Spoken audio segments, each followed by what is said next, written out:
Ingkang dipun janjiaken kana ma'i fil jannah inggih menika mudah-mudahan sareng kali Kanjeng Nabi dipun panggenaken wonten swarganipun Allah Subhanahu wa taala. Amin ya rabbal alamin. Shalawat saha salam mugi Allah tetep ngaturaken dumateng junjungan kita Nabi Agung Muhammad sallallahu alaihi wasallam. Sehingga kita setuju sami ngajeng-ngajeng syafaatipun benjang wonten dinten kiamat.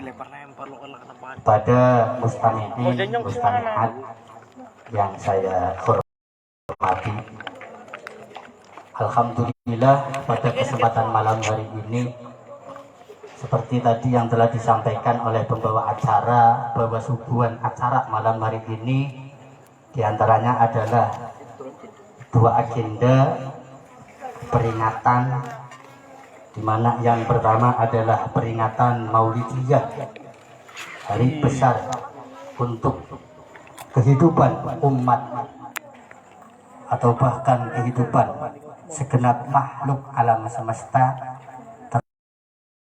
Terkhusus adalah merupakan sebuah momen ingkang keberadaanipun luar biasa bagi kehidupan makhluk, khususipun inggih menika manusia. Inggih menika peringatan dalam rangka memperingati hari kelahiran Sang Khalilullah, Sang Habibullah, Al-Mustafa, Al-Amin. Iki pun boten-boten batasane kangge menyampaikan satu penghormatan kangge Kanjeng Nabi besar Muhammad sallallahu alaihi wasallam. Lajeng ingkang kaping kalih daluh niki acaranipun dalam rangka memperingati Hari Santri. Ini dua acara dijadikan satu, tapi temane niki ngena saling berhubungan. Lah hubungan iki mangke ingkang badhe kula aturaken pada mustami'in mustami'at yang saya hormati.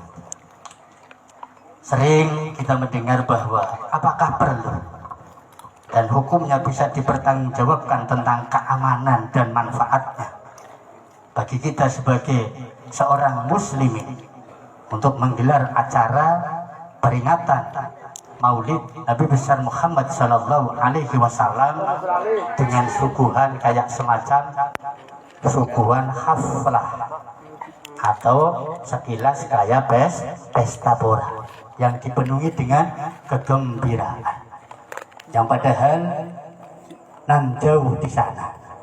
Kalau dalam bahasa anak-anak muda kan seperti itu, atau yang ngetren sekarang, sementara mereka minhum. Iya, minhum. Ini kadang dengan mencari hujah-hujah yang sebenarnya enggak seberapa kuat. Mereka mengklaim bahwa yang kita laksanakan ini merupakan bagian dari bid'ah kopiah. Tapi sudahlah, itu enggak usah direwat, sebab mereka ketika berbicara tentang dalil ataupun hujah enggak seberapa. Kita tetap eksis, kita tetap berupaya untuk menjaga dan melestarikan apa yang telah diwariskan oleh para leluhur-leluhur kita. Di antaranya adalah melestarikan budaya Maulidiyah atau perjanjinan atau tiba-tibaan. Apa manfaatnya? Bahwa dalam acara berjanjinan yang sudah menjadi tradisi di tengah-tengah masyarakat kita, sekalipun suguhan dalam kitab-kitab al-berjanji yang menjelaskan tentang manaqib nabawiyah, siratin nabawiyah, niku redaksionalipun bilughatil arabiyah. Berjanji bahasanya Arab. Kalau berjanji bahasanya Arab, sementara yang disuguhkan adalah tentang siratin nabawiyah, tentang sejarah perjalanan kehidupan beliau Nabi. Tapi bahasanya bahasa bilughatil arabiyah, Oh, sejarah Nabi kayak apa? Padahal bukunya diwaca berdina. Sekalipun kita tidak tahu arti ataupun maksud dan tujuan dari sang pengarang, tapi atas dasar membacakan berjanji dengan senang, atas dasar membaca berjanji sebagai bukti atau wujud rasa cinta kita kepada junjungan kita Nabi Agung Muhammad Sallallahu Alaihi Wasallam, maka sekalipun orang paham artinya, insya Allah pahalanya juga luar biasa. Kepada mustami'in mustami'at yang saya banggakan, ini tadi dalam mukadimah saya sempat menyampaikan bagian daripada hadis.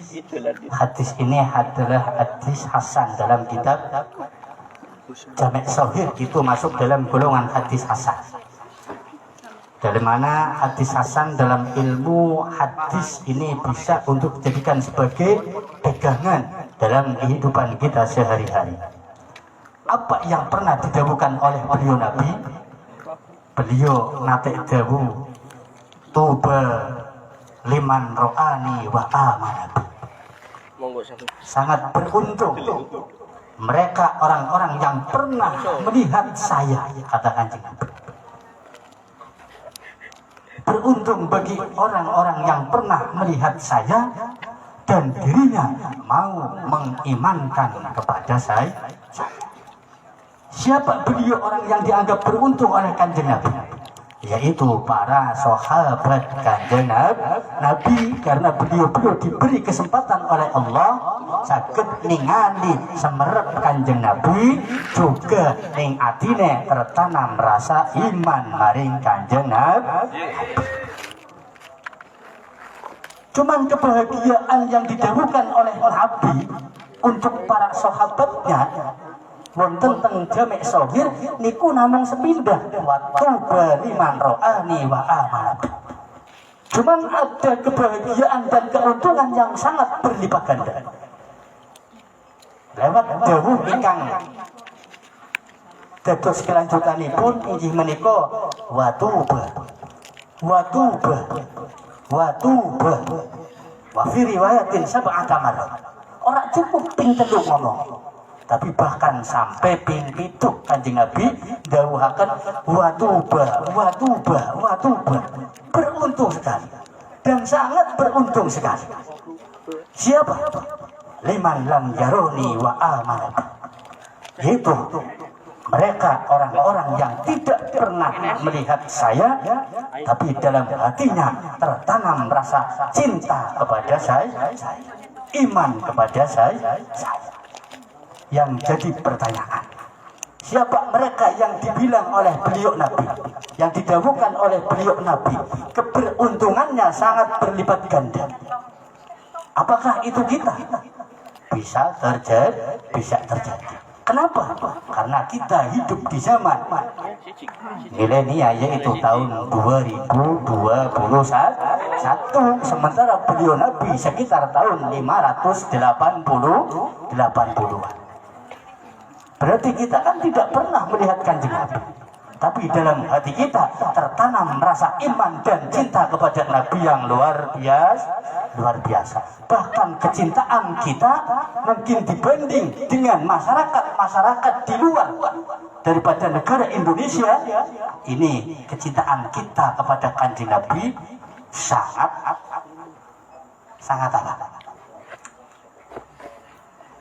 antusias, sangat over.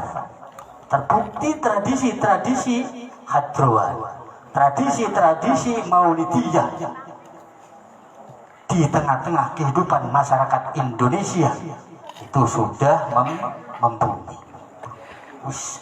Negara lihat turun karuan yang seperti ini. Oleh karena yang didawukan oleh Kanjeng Nabi, bisa jadi itu adalah kita.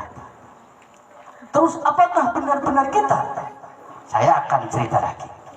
Dulu ketika para ulama Indonesia dihadapkan pada sebuah keadaan yang sangat sulit pada waktu itu, Kemudian beliau melakukan satu diskusi, mencari jalan keluar tentang bahaya-bahaya yang pada saat itu mulai mengancam tentang akidah daripada orang-orang Islam. Apa sesuatu yang mengancam terhadap akidah orang-orang Islam pada waktu itu? Yaitu ketika Islam yang ada di Indonesia, di mana syariat yang dilaksanakan oleh masyarakat Indonesia karena merujuk pada apa yang menjadi akidah yang dibawa oleh para auliya illah, yaitu wali songo ala madzhabi ahli sunnah wal jamaah, sehingga pada saat itu betul tradisi tahlilan, tradisi berjajinan itu sudah sejak lama tertanam di kehidupan orang-orang Islam Indonesia pada waktu itu. Cuman dengan perjalanan waktu kurang lebih sekitar mulai 1900 berapa? 930-an atau 40-an. Atau bahkan belum. Sekitar 1900-an. 800-an. Sebelum NU ya, NU 26, pokoknya sekitar 1900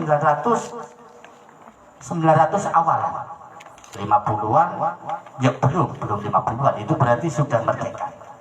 Pada saat itu masuk ajaran Islam yang dibawa dari tanah Arab, di mana pada saat itu Arab sudah dikuasai oleh mereka orang-orang Islam Wahabi, sehingga ajaran yang dibawa dari sana pengaruhnya di Indonesia akhirnya mulai memberikan komentar tentang perjanjian, komentar tentang ziarah, komentar tentang tahlilan dan yang lain-lainnya, yang kesemuaannya masuk dalam golongan praktek atau amaliyah bid'ah, dan ini mengancam keadaan orang-orang Islam Indonesia pada waktu itu, sehingga para ulama melaksanakan diskusi bagaimana untuk bisa memendung aliran-aliran Wahabi supaya tidak bisa subur berada di Indonesia. Pada saat itu para ulama dalam berdiskusi mengalami kebuntuan. Pas dalam keadaan buntu, beliau Hadratus Syekh Mbah Yai Wahab Hasbullah dengan kitab tuanya karangan beliau Mbah Sunan Ngampel, dalam buku tersebut tertulis bahwa dulu Sunan Ngampel ketika masih remaja pernah belajar pada pamannya di Madinah, dan di Madinah beliau pernah didatangi oleh datuknya, yaitu Nabiullah Muhammad sallallahu alaihi wasallam. Apa yang dipesankan oleh Nabiullah Muhammad sallallahu alaihi wasallam kepada Sunan Ngampel itu silsilah nasabnya sampai kepada beliau, berarti ya keturunannya. Dalam kitabnya Sunan Ngampel dijelaskan, dulu saya pernah di Madinah ngaji maring paman, tapi diberi kesempatan didatangi oleh datuk saya, dan saya diberi pesan supaya Islam sekalipun lahir di tanah Arab, cuman Arab sudah tidak nyaman kondisinya untuk bisa terjaganya syariat Islam ala Nabi. Akhirnya Kanjeng Nabi pesan maring Sunan Ngampel Islam bawa di Indonesia. Akhirnya Sunan Ngampel datang di Indonesia dengan membawa syariat murni yang menjadi ajaran beliau Nabi. Oleh karena kita mestinya harus bangga sebagai muslimin ala madzhabi ahli sunnah wal jamaah an-nahdiyah. Pada mustami'in mustami'at yang saya banggakan, cuman perkembangan Islam di Indonesia juga mengalami naik turun. Tepatnya ada masa beliau Hadratus Syekh Mbah Hasyim Asy'ari. Musuh bukan datang dari kelompok-kelompok non ahli sunnah, Tapi musuh yang mengancam terhadap muslimin ala madhabi ahli sunnah wal jamaah pada waktu itu adalah termasuk dengan datangnya penjajah. Sehingga sekalipun dulu pertepatan tahun 1945 tanggalnya 17 Agustus, sekalipun Indonesia sudah memproklamirkan sebagai bangsa yang merdeka, tapi kemerdekaannya itu belum 100%. Terbukti sekutu pada saat itu. Sekitar 3 bulan berikutnya, Agustus, enggak sampai 3 bulan. Agustus berarti September. Datang lagi ke Indonesia yang tujuan utama yang disampaikan lewat resan adalah untuk membebaskan tawanan-tawanan dari orang-orang Jepang yang sudah ditaklukkan. Tapi ternyata kedatangan orang-orang sekutu ini diboncengi oleh Belanda dengan tujuan untuk meminta kembali kemerdekaan Indonesia supaya bisa berada di tangan pemerintahan Belanda. Cuman pada saat itu Indonesia dengan dipelopori para ulama bahwa kemerdekaan yang dibeli dengan harga yang sangat mahal. Setelah kemerdekaan diperoleh, maka kemerdekaan harus dipertahankan sekalipun sampai mengorbankan harta bahkan nyawa. Yang pada saat itu pemerintah dianggap fasik. Akhirnya beliau dengan para ulama-ulama yang lain memproklamirkan untuk melaksanakan satu sikap jihad fisabilillah untuk mempertahankan kemerdekaan Indonesia yang sudah melewati proses perjuangan yang luar biasa. Sehingga bertepatan sekitar tanggal 21 atau sampai tanggal 22, bertepatan seperti bulan ini, yaitu bulan apa? Oktober. Beliau Hadratus Syekh Mbah Hasyim Asy'ari mendeklarasikan kepada para rakyat Indonesia bahwa untuk mengusir penjajah yang sikapnya selalu menzolimi, sehingga kebebasan dalam beragama, berbangsa dan bernegara ini terketat, maka untuk bisa memperoleh yang seperti itu, kalau memang harus sampai mengorbankan harta dan nyawa, maka itu hukumnya adalah fardu ain. Sehingga pada saat itu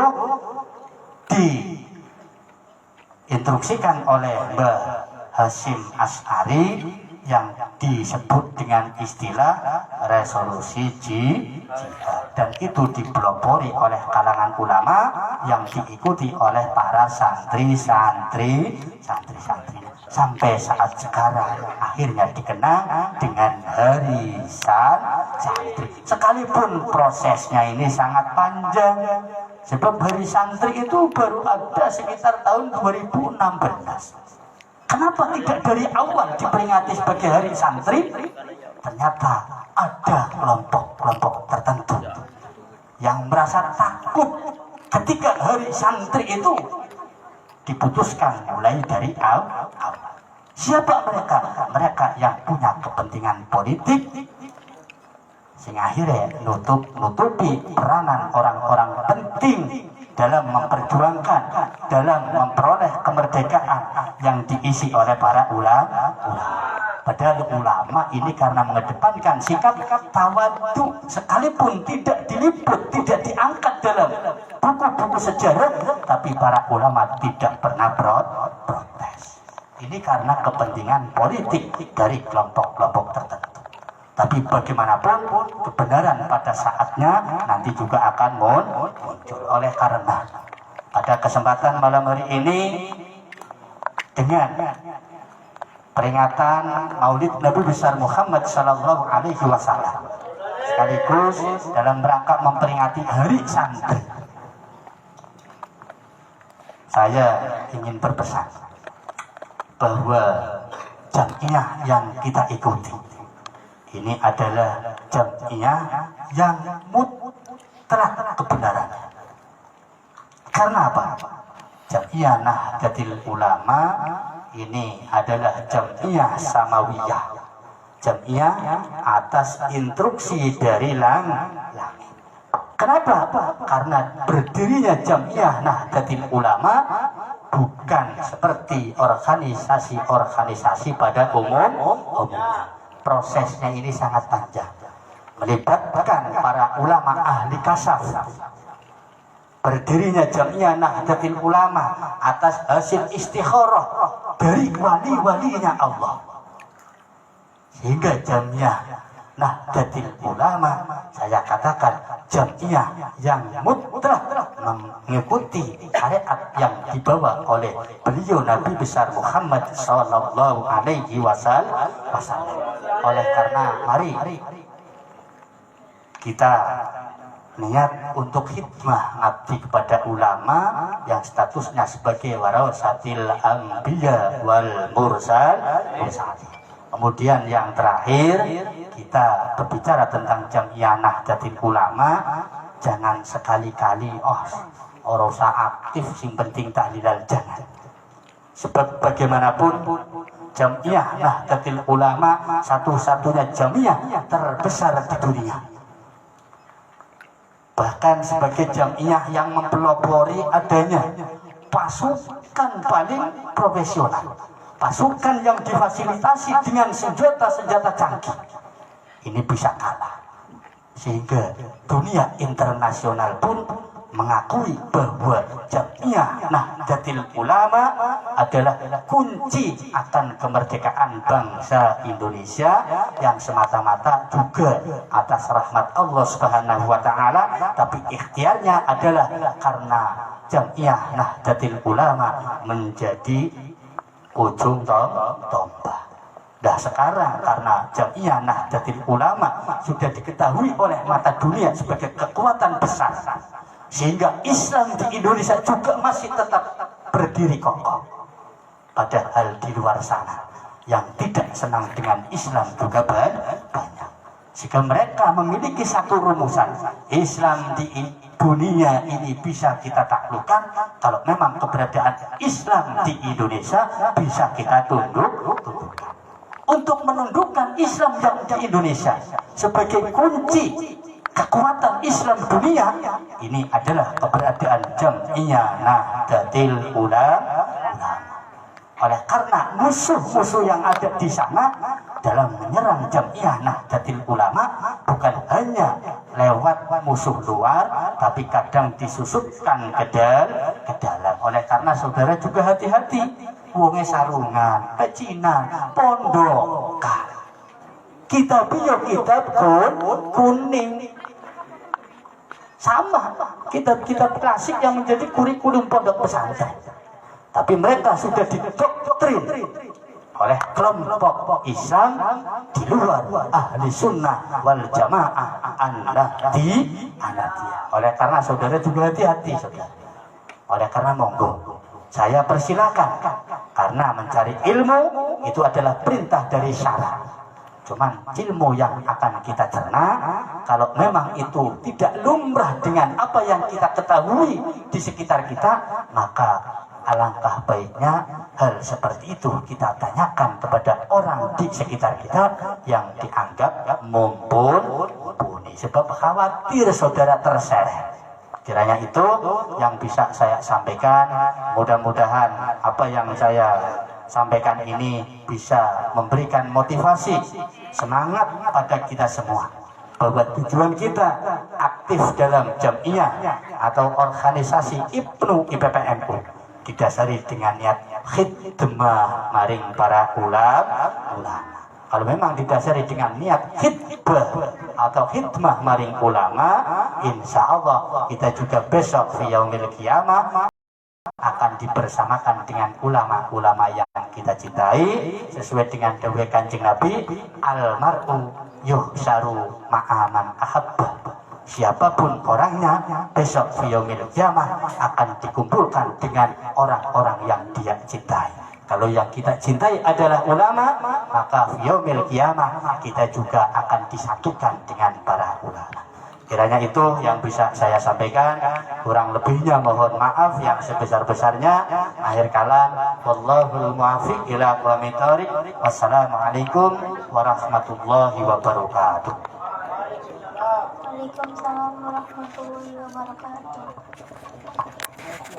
Terima kasih atas